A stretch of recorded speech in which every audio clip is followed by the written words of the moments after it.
Every year, millions of accounts are hacked because of weak or stolen passwords. But there's an easy way to protect yourself. Two-factor authentication, also called 2FA. What it is? 2FA is a security process that requires two pieces of proof before you can log in. The first is something you know, your password. The second is something you have or something you are, like your phone, fingerprint, or face.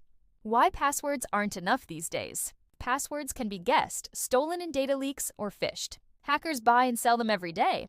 If your password is the only line of defense, your account is at risk. That's why 2FA adds a critical second layer.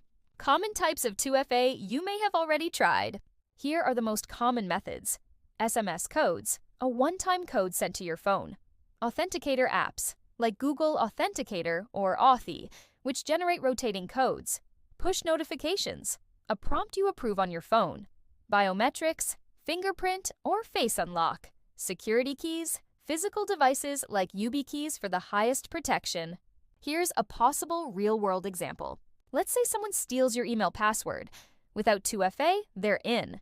But if you've enabled 2FA, they'll also need the one-time code or fingerprint linked to your account, which they don't have. That extra step blocks them, even with your password. Best practices to keep your account safe. Experts recommend using authenticator apps or hardware keys over SMS, since text messages can be intercepted. And whenever possible, turn on 2FA for your most important accounts, like email, banking, and social media. Two-factor authentication is one of the simplest, most effective ways to protect your digital life. It takes just minutes to set up, but can save you from years of headaches. Go check your account settings today and enable 2FA wherever you can.